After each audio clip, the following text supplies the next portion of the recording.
Hello बच्चों, वंदे मातरम। स्वागत है आपका एक बार फिर एनसीईआरटी स्मार्ट नेटवर्क के यूट्यूब चैनल पर, जहां पर हम पढ़ रहे थे 10वीं कक्षा की जो जनरल साइंस है उसका जो पार्ट है भौतिक विज्ञान, उससे रिलेटेड कुछ टॉपिक। जो भौतिक विज्ञान से रिलेटेड पहला टॉपिक है वो हम विद्युत धारा लेकर चल रहे थे, इलेक्ट्रिक करंट, उसके बारे में पढ़ रहे थे। तो जो ये विद्युत धारा है उसमें हमने पिछले वीडियो में देख लिया था कि विद्युत धारा क्या होती है। विद्यार्थी, मैं एक बार आपको फिर बता देना चाहता हूं कि विद्युत धारा आवेश प्रवाह की दर होती है और इसका जो मात्रक है वो एम्पियर होता है। तो विद्यार्थियों, अभी हम क्लास शुरू करते हैं उससे पहले ये दो लाइन है, व्यक्ति अपने विचारों से निर्मित प्राणी है, वह जो सोचता है वही बन जाता है। इसीलिए हम आपको बार बार कहते हैं कि आप सकारात्मक सोचिए, अच्छे विचार रखिए, शिक्षित रहिए, खुश रहिए, क्योंकि विद्यार्थियों जैसा आप सोचोगे वैसे ही आप बन जाने हैं। आगे वाले टाइम के अंदर आप वैसा ही विकास करने वाले हो। तो इससे दिमाग में अच्छे विचार रखिए, सकारात्मक विचार रखिए। फिर हम चलते हैं अब अपनी क्लास की ओर। तो हमारी जो क्लास है उस क्लास में हमने कल विद्युत धारा के बारे में पढ़ लिया था। आज हम देखते हैं कि जो एम्पियर है, ये विद्यार्थियों एम्पियर जो नामकरण हुआ है, ये एम्पियर नामकरण एक वैज्ञानिक थे, फ्रांसीसी वैज्ञानिक, उनका नाम था आंद्रे मेरी एम्पियर, उनके नामकरण पर हुआ है। और ये जो आंद्रे मेरी एम्पियर है, उनके नाम के आधार पर ही विद्युत धारा का मात्रक एम्पियर रखा गया था, जिसे हम आई से प्रदर्शित करते हैं। विद्युत धारा को हम आई से प्रदर्शित करते हैं और ये इसका मात्रक है एम्पियर, उसको हम ए से प्रदर्शित करते हैं। विद्यार्थी, किससे प्रदर्शित करते हैं? ए से। अब क्या है कि विद्युत धारा जब एम्पियर में बहती है तो बहुत ज्यादा प्रवाह होती है, तो हम उसके कुछ छोटे मान भी काम में लेते हैं कैलकुलेशन करते वक्त, जैसे कि 1 मिली एम्पियर। तो विद्यार्थियों, जो 1 मिली एम्पियर जहां कहीं भी आपको दिखता है, इसको अगर आपको एम्पियर में बदलना है तो ये होता है 10 की घात -3 एम्पियर के बराबर। और कहीं पर ज्यादा काम आएगा 1 माइक्रो एम्पियर, जो कि होगा आपका 10 की घात -6 एम्पियर पर। क्योंकि कहीं जगह धारा का बहुत कम काम होता है, तो हम जो एमीटर काम में लेते हैं, धारा मापने की युक्ति या उपकरण, वहां पर वो मिली एमीटर या माइक्रो एमीटर ही काम में लिया जाता है। बहुत कम धारा का प्रवाह होता है, तो उसे मापने के लिए जो युक्तियां काम में ली जाती है। तो विद्यार्थियों, ये तो बात थी धारा की। आज हम जो पढ़ने वाले हैं वो है विभव के बारे में। आज हम विभव और विभवांतर के बारे में पढ़ेंगे, साथ ही विभव, विभवांतर और धारा से रिलेटेड कुछ न्यूमेरिकल प्रॉब्लम्स भी यहां पर सॉल्व करेंगे। तो पहले मैं चलता हूं विभव की ओर। तो हम पढ़ते हैं पहले विभव एवं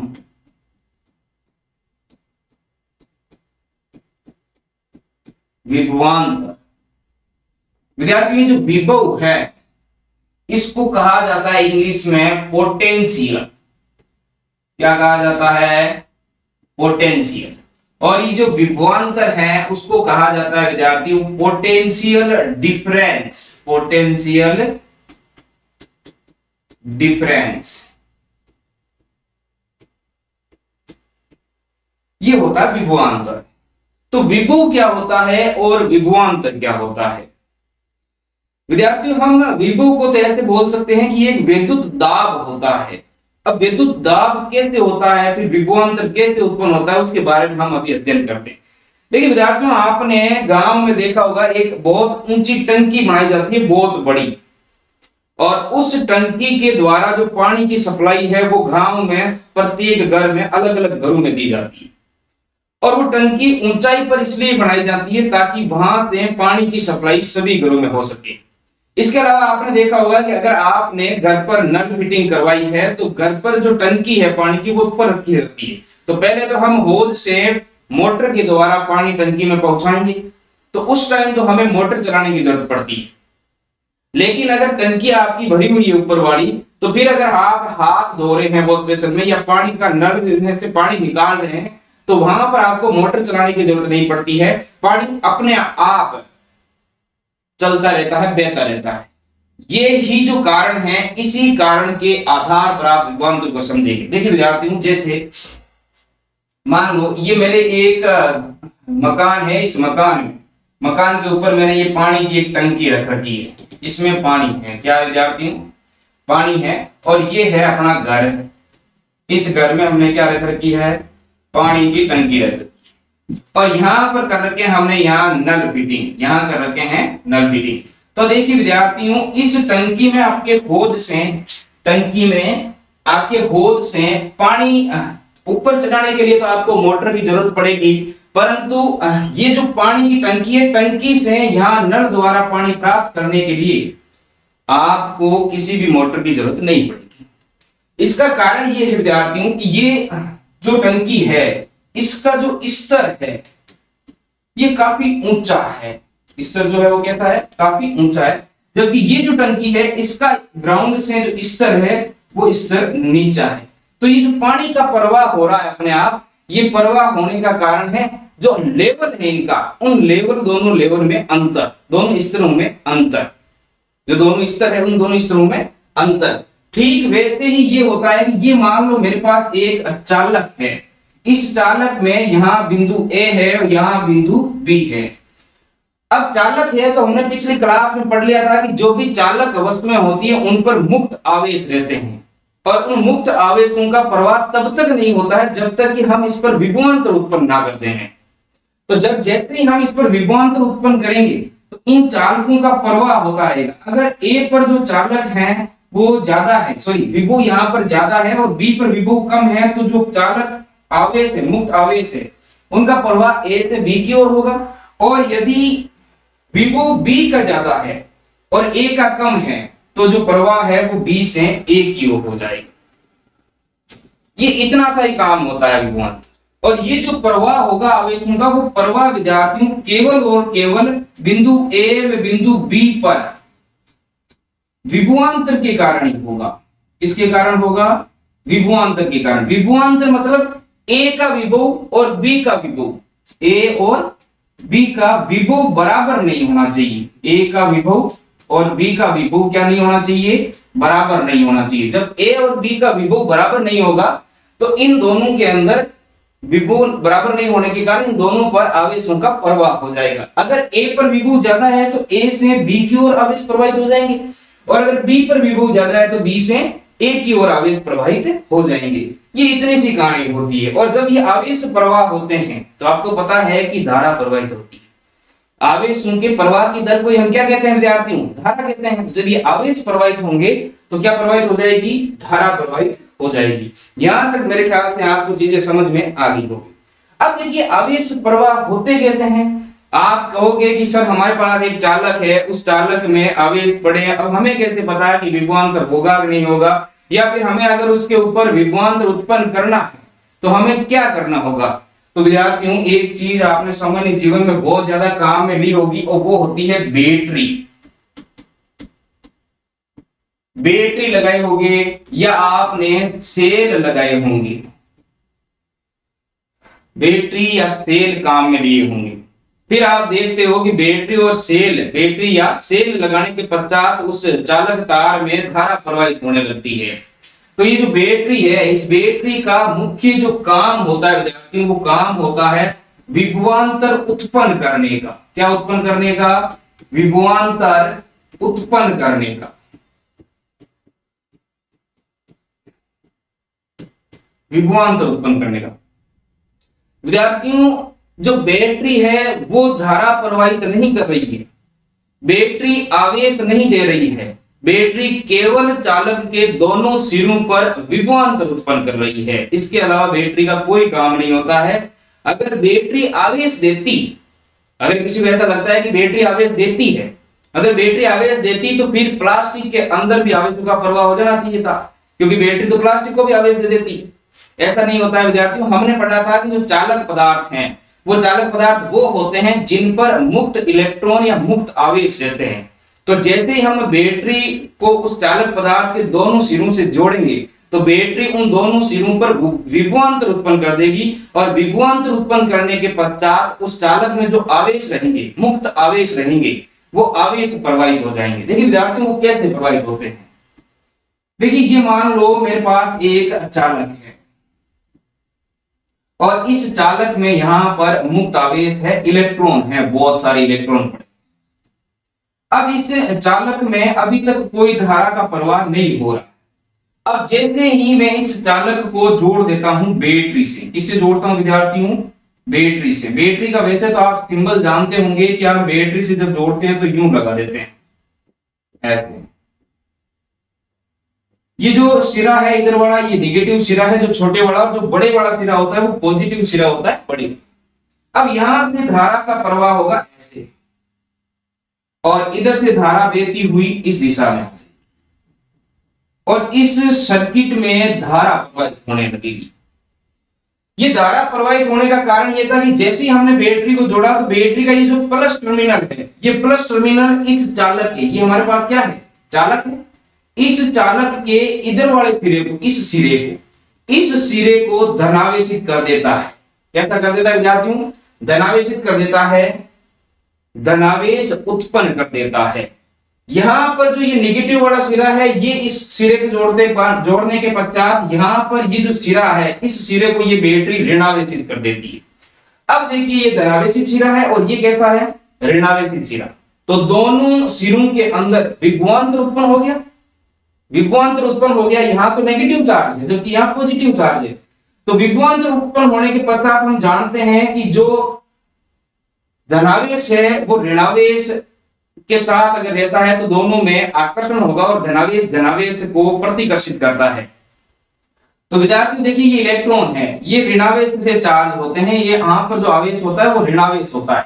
तो ये ऋणावेश नेगेटिव चार्ज और ये आपका धनावेश एक दूसरे को क्या करेंगे? आकर्षित करेंगे। तो ये इलेक्ट्रॉन इस दिशा में गतिमान हो जाएंगे, इस दिशा में गतिमान हो जाएंगे। और ये नेगेटिव चार्ज है, ये भी नेगेटिव चार्ज, ये एक दूसरे को प्रतिकर्षित करेंगे। ये जो माइनस चार्ज इसको धक्का देगा इधर, और ये प्लस चार्ज इनको अपनी ओर खींचेगा, अपनी ओर खींचेगा। तो ये जो चालक था, इस चालक में जितने भी मुक्त आवेश थे वो माइनस से प्लस की ओर, जो मुक्त ऋणावेश है वो प्लस की ओर गतिमान हो जाते हैं। तो जब ये गतिमान ऐसे हो जाएंगे तो धारा हमेशा इलेक्ट्रॉन की विपरीत दिशा में प्रवाहित होती है विद्यार्थी। तो धारा इधर से इस दिशा के अंदर प्रवाहित हो जाए। तो आपको ये ध्यान रखना है कि जो बैटरी है वो आवेश नहीं देती है, बैटरी केवल क्या करती है? विभवांतर उत्पन्न रखती है, लगातार विभवांतर बनाए रखने का काम करती है। क्योंकि विभवांतर तो कुछ समय पश्चात खत्म हो जाना चाहिए, लेकिन बैटरी लगी हुई होती है तो लगातार विभवांतर बनाए रखती है। ये बात होती है विभवांतर की। अब हम चलते हैं इसकी परिभाषा की ओर, परिभाषा पढ़ लेते हैं क्या है। तो मैं पहले लिख देता हूं विभवांतर की परिभाषा, पोटेंशियल डिफरेंस।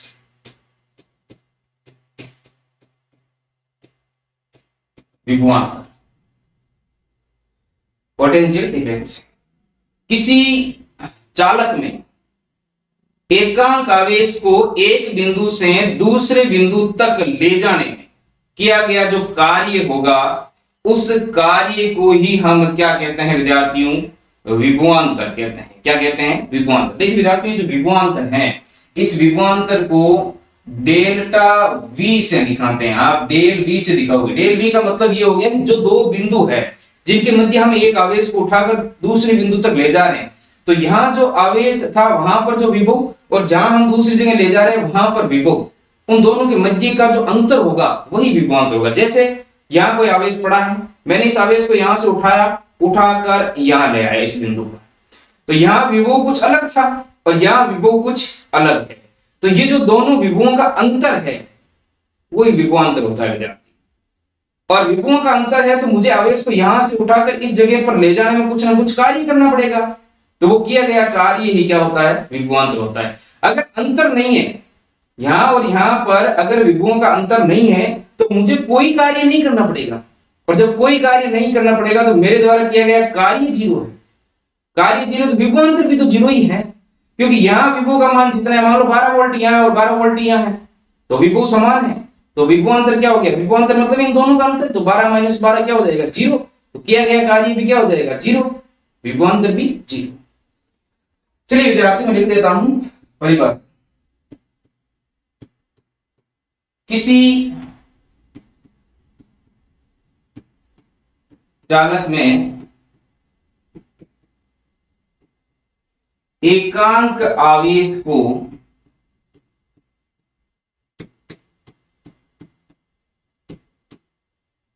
एक स्थान से,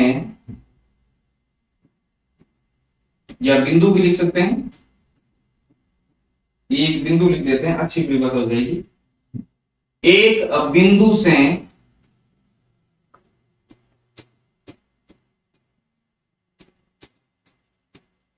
दूसरे बिंदु तक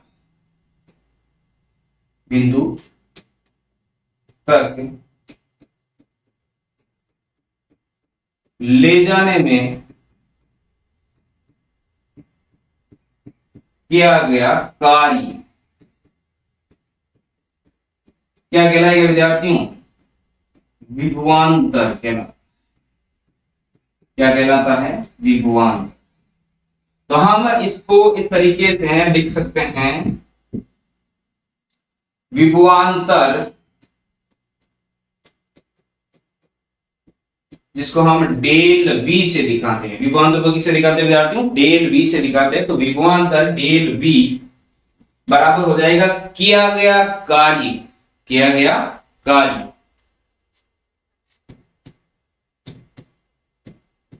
किया गया कार्य। और ये किया गया कार्य जो है हम मान लेते हैं W अपोन में, किया गया कार्य अपोन में आवेश, जो एकांक आवेश हम लेके जा रहे हैं वो आवेश, तो ये हो जाएगा आपका आवेश। और इस आवेश को हम लिख देते हैं, क्या हो जाएगा आपका? Q। आवेश क्या हो जाएगा? Q। यहां पर हम ऐसे भी लिख सकते हैं कि माना Q आवेश को किसी चालक में एक बिंदु से दूसरे बिंदु तक ले जाने में किया गया कार्य W हो, तो माना Q आवेश को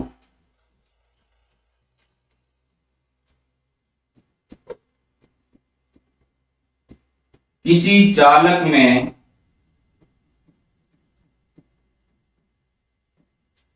एक बिंदु से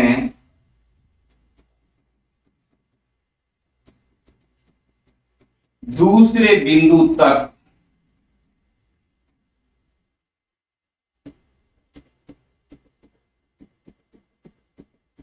ले जाने में किया गया कार्य W हो, तो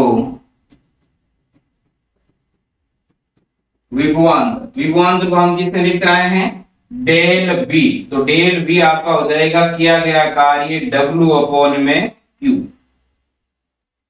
W अपॉन में Q हो जाएगा विद्यार्थियों। आप चाहो तो स्क्रीनशॉट ले सकते हो, इसका कोई दिक्कत नहीं होनी चाहिए यहां तक। चलिए अब हम आगे चलते हैं। अब हम बात कर लेते हैं विभवांतर के मात्रक की। तो विभवांतर जिसको हम लिख सकते हैं डेल्टा वी का मात्रक विद्यार्थी वही होगा जो W अपॉन में Q का मात्रक होगा। भाई जो विभवांतर है उसका मान भी तो किया गया कार्य और एकांक आवेश के अनुपात के बराबर है, तो W अपॉन Q के बराबर हो जाएगा। जो मात्रक किसका होगा? वही मात्रक W अपॉन Q का होगा। तो हम W का मात्रक, कार्य का मात्रक जानते हैं हम, क्या होता है? जूल होता है। कार्य का मात्रक क्या होता है? जूल होता है। और हम ये भी जानते हैं कि जो Q है, आवेश है, उसका मात्रक क्या होता है विद्यार्थियों? उसका मात्रक होता है कूलम। तो जूल प्रति कूलम, जिसको हम कहते हैं वोल्ट, क्या कहते हैं विद्यार्थियों? वोल्ट कहते हैं। V से दर्शाते हैं, क्या लिखते हैं? V से। तो आपका जो विभवांतर है उसका मात्रक क्या हो जाएगा? विभवांतर का मात्रक हो जाएगा वोल्ट, जिसको हम किससे लिखते हैं विद्यार्थियों? V से लिखते हैं। किससे लिखते हैं? V से। यहां तक मेरे ख्याल से कोई समस्या नहीं रहनी चाहिए, समझ में आ जाना चाहिए। तो ये हो गया आपका विभवांतर, इसका मात्रक हो गया वोल्ट। विभवांतर का जो मात्रक है वो क्या हो जाता है विद्यार्थियों? वोल्ट हो जाता है। अब देखिए हम यहां पर 1 वोल्ट की परिभाषा लिख देते हैं। 1 वोल्ट की परिभाषा, 1 वोल्ट की परिभाषा। देखिए ये क्वेश्चन बार बार एग्जाम में पूछा जाता है, 1 वोल्ट की परिभाषा क्या होती है। देखिए विद्यार्थियों, अगर आप इसकी बात करें W अपॉन Q की, ये किसके बराबर है? वोल्ट के बराबर है। तो अगर मैं एकांक आवेश को यानी Q का मान भी 1 रख देता हूं, Q का मान कितना रख देता हूं 1, और W का मान भी 1 रख देता हूं, W का मान भी 1 रख देता हूं, तो 1/1 किसके बराबर हो जाएगा 1 के बराबर, और वो 1 क्या है वोल्ट, वो 1 क्या है वोल्ट है। तो मैं इसे कह सकता हूं एकांक आवेश को, एकांक आवेश का मतलब एक कूलम आवेश को, एकांक आवेश को अगर मैं किसी चालक में एक बिंदु से दूसरे बिंदु तक लेकर जाता हूं तो मेरे द्वारा किया गया कार्य 1 जूल हो, कार्य कितना हो 1 जूल, तो उत्पन्न विभवांतर दोनों बिंदुओं के मध्य उत्पन्न विभवांतर कितना होगा 1 वोल्ट ही होगा। विद्यार्थी इसका कहने का मतलब ये है कि V बराबर W अपॉन में Q होता है। तो अगर आप इस Q का मान 1 रख दो, एकांक आवेश को अगर आप इतने दूरी तक ले जाएं एक बिंदु से दूसरे बिंदु पर, जहां तक ले जाना है आपको सिर्फ 1 जूल कार्य करना पड़ेगा, तो 1/1 क्या हो जाएगा 1, तो उन दोनों बिंदुओं के मध्य जो विभवांतर होगा विद्यार्थियों वो कितना होगा 1 वोल्ट है। वो समझ सकते हैं आप। मान लो मैंने यहां से 1 कूलम आवेश उठाया, एकांक आवेश उठाया, 1 कूलम आवेश उठाया, और मैं इस 1 कूलम आवेश को यहां लेके जा रहा हूं, यहां तक ले जाता हूं इस बिंदु तक, तब तक मेरे द्वारा किया गया कार्य 1 जूल हो जाता है।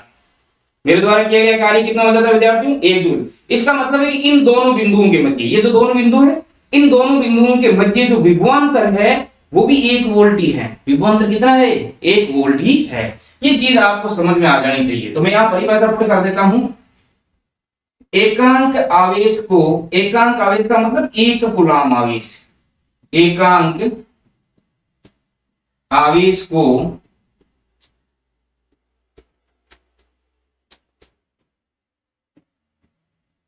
किसी चालक में एक बिंदु से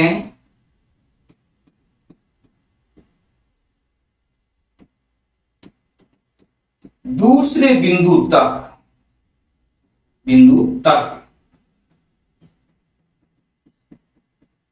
ले जाने में किया गया कार्य यदि 1 जूल हो तो बिंदुओं के मध्य, तो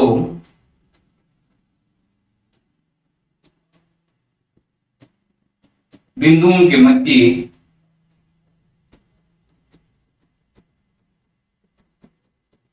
विभवांतर 1 वोल्ट होगा। विभवांतर कितना होगा विद्यार्थियों 1 वोल्ट होगा। यह आपकी परिभाषा है 1 वोल्ट की। यदि हमें किसी एकांक आवेश को, एक कूलम आवेश को एक बिंदु से दूसरे बिंदु तक ले जाने में 1 जूल कार्य करना पड़े तो जो उत्पन्न विभवांतर है उन दोनों बिंदुओं के मध्य वो 1 वोल्ट होगा। विद्यार्थी परिभाषा समझ में आ जानी चाहिए आपको, कोई समस्या वाली बात इसमें नहीं होनी चाहिए। चलिए अब हम चलते हैं आगे, कुछ न्यूमेरिकल प्रॉब्लम्स यहां सोल्व कर लेते हैं। तो सबसे पहला क्वेश्चन आपका ये है जो विद्युत धारा से रिलेटेड है। क्वेश्चन देखिए, आराम से पढ़िए और सोल्व करने की कोशिश कीजिए। देखिए क्वेश्चन है, किसी विद्युत बल्ब के तंतु में, के नहीं है यहाँ पर, ये के हैं, विद्युत बल्ब के तंतु में से 0.5 एम्पियर विद्युत धारा 10 मिनट तक प्रवाहित होती है, तो विद्युत परिपथ से प्रवाहित विद्युत आवेश का परिमाण क्या होगा। देखिए दिया हुआ क्या है, सबसे पहले तो हम ये लिख देते हैं। तो क्या दिया है, दिया ही है, दिया है। सबसे पहले तो आपको देखो 0.5 एम्पियर विद्युत धारा दे रखी है। 0.5 एम्पियर क्या दे रखी है विद्यार्थियों, विद्युत धारा। तो आपको I का मान दे रखा है 0.5 एम्पियर। ये कितने समय तक प्रवाहित हो रही है, 10 मिनट तक प्रवाहित हो रही है विद्यार्थी। कितने मिनट तक है, 10 मिनट तक। तो आपको T समय भी दे रखा है, कितना 10 मिनट। लेकिन यहां एक समस्या है। समस्या क्या है जी, समस्या ये है विद्यार्थियों कि समय सेकंड में ही आना चाहिए। एमकेएस पद्धति या जो एसआई पद्धति है अपनी, वो ये कहती है कि समय जो है वो किस में आना चाहिए, सेकंड में। तो ये तो 10 मिनट है, उसको भी सेकंड में बदल देते हैं। समस्या तो क्या है, सोल्व कर सकते हैं इसको। तो सेकंड में बदलने के लिए देखो 10 तो मिनट है और 1 मिनट में 60 सेकंड होती है, तो कुल मिला के आपके पास कितनी हो गई, 600 सेकंड हो गई विद्यार्थी। तो देखो आपको आई धारा का मान दे रखा है, टी समय का मान दे रखा है। कहने का मतलब ये यूं कह रहा है कि ये हमारे पास एक चालक है और इस चालक से जो धारा प्रवाहित हो रही है आई, उसका मान तो 0.5 एम्पियर है। धारा यहां से प्रवाहित हो रही है 0.5 एम्पियर इधर जा रही है इस चालक से, चालक है हमारे पास। और ये जो धारा प्रवाहित हो रही है वो लगातार 10 मिनट तक प्रवाहित हो रही है। तो धारा की विपरीत दिशा में आवेश भी प्रवाहित हो रहे हैं, इलेक्ट्रॉन भी प्रवाहित हो रहे हैं। तो आपसे यही तो पूछा है कि जो आवेश है वो कितने प्रवाहित हुए हैं, वो हमें निकालना है। तो विद्यार्थी देखो यहां से जो धारा है वो प्रवाहित हो रही है 0.5 एम्पियर की, लगातार 10 मिनट तक प्रवाहित हो रही है, तो आवेश निकालना है। हमने जब विद्युत धारा वाला फर्स्ट वीडियो पढ़ा था तो उसमें धारा का फॉर्मूला पढ़ा था। फॉर्मूला क्या था? सूत्र था विद्यार्थियों हमारे पास आई, विद्युत धारा आई बराबर आवेश प्रवाह की दर Q अपॉन में T। अब देखिए यहां पर आपको आई दे रखा है, T समय भी दे रखा है और Q आवेश जो है वो आपको ज्ञात करना है। ये आवेश जो है वो क्या करना है विद्यार्थियों? ज्ञात करना है। तो यहां से Q निकालने के लिए मैं ऐसे लिख दूं Q बराबर I गुणा T। ये जो T है वो इधर चले जाएगी, गुणा हो जाएंगे। I का मान आपको दे रखा है 0.5 एम्पियर गुणा में T समय दे रखा है 600 सेकंड, सेकंड वाला समय कहां में लेना है तो 600 सेकंड। ये आ जाएगा आपके पास 300 कूलाम। देखो आवेश है तो आवेश का मात्रा क्या हो जाएगा? 300 कूलाम। 600 है, 0.5 का मतलब होता है 1/2। इसका मतलब क्या होता है विद्यार्थियों? 1/2। तो 2 से ये जो 600 है वो कट जाएंगे कितनी बार? 300 बार। और इसमें से प्रवाहित जो आवेश का परिमाण है विद्यार्थियों वो आ जाएगा आपका 300 कूलाम। कितना आ जाएगा? 300 कूलाम। फटाफट स्क्रीनशॉट ले लीजिए, क्वेश्चन सोल्व हो गया, समझ में भी आ जाना चाहिए, कोई समस्या वाली बात नहीं होनी चाहिए। चलिए फिर हम अगले क्वेश्चन की ओर चलते हैं।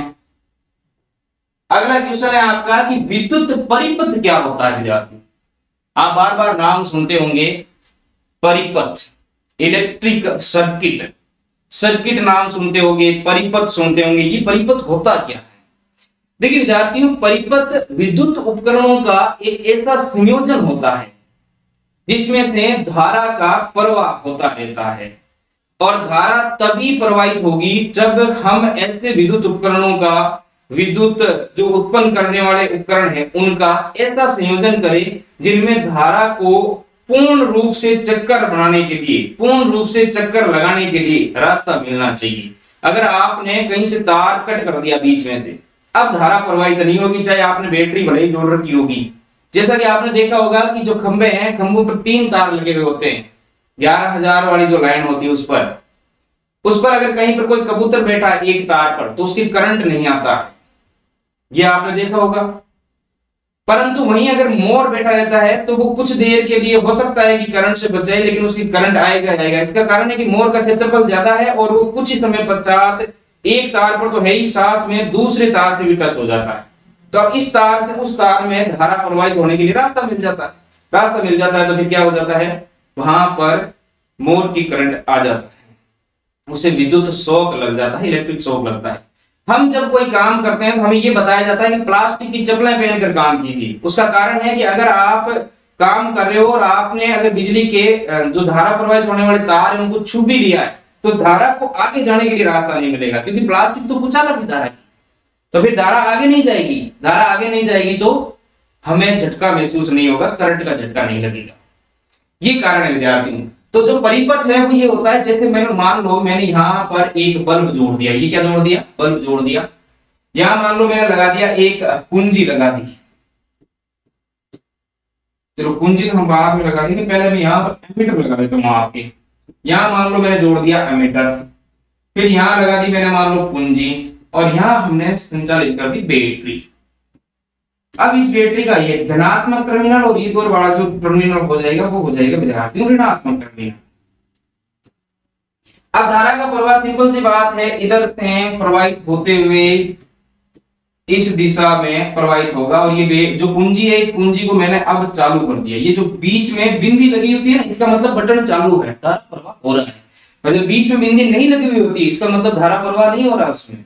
अभी स्विच बंद है आपका, तो इधर से जो धारा प्रवाहित होगी आई, बल्ब में आएगी, बल्ब जलेगा, फिर एमीटर में, एमीटर हमारा क्या करता है, धारा का मापन करता है। क्या करता है विद्यार्थियों, धारा का मापन करता है, फिर इस कुंजी से होके वापस बैटरी में आ जाएगी। अगर मान लो मैंने यहां से इस कुंजी को हटा दिया, बंद कर दिया, जैसे मैं आपको भी बता रहा था, क्या कर दिया, बंद कर दिया, यहां पर इसको चालू नहीं रखा, स्विच ऑफ है। जब स्विच ऑफ है तो क्या ये बल्ब जलेगा? अब देखिए विद्यार्थियों, यहां से प्लस टर्मिनल से निकलने वाली धारा तो यहां तक पहुंच रही है, फिर भी बल्ब नहीं जलेगा। इसका कारण ये है कि धारा पहुंच तो रही है, एमीटर भी आ रहा है इधर से, लेकिन इसके बाद में धारा को आगे जाने के लिए रास्ता नहीं मिल रहा है। इसका मतलब धारा तो पहुंच रही है, लेकिन धारा का प्रवाह नहीं हो रहा है, धारा प्रवाहित नहीं हो रही है, आवेशों का प्रवाह रुक गया है रास्ते में, आगे प्रवाहित नहीं हो रहे।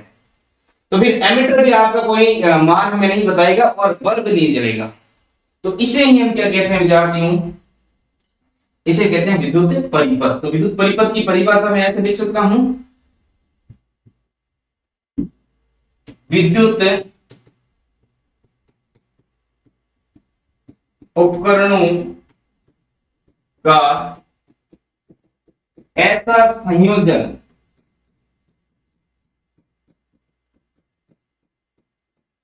जिसमें से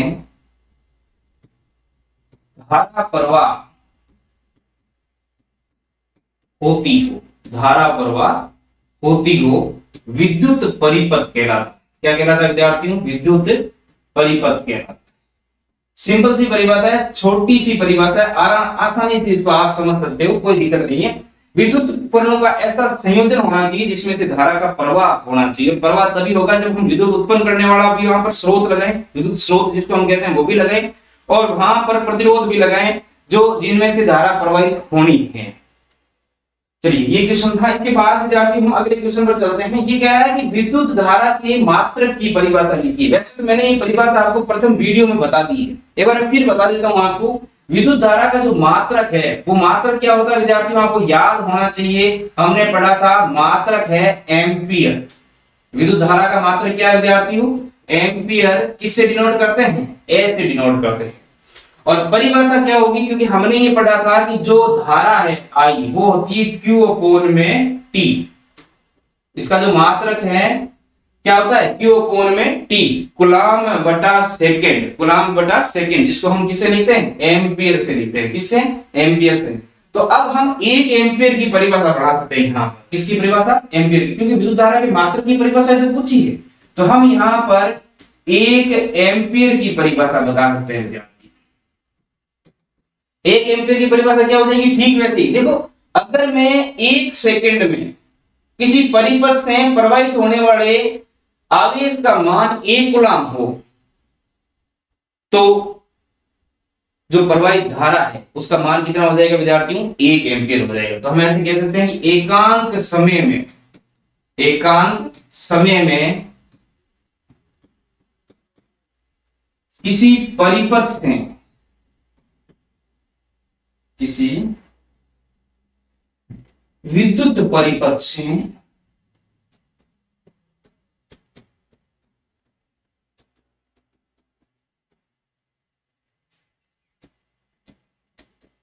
प्रवाहित आवेश 1 कूलाम हो,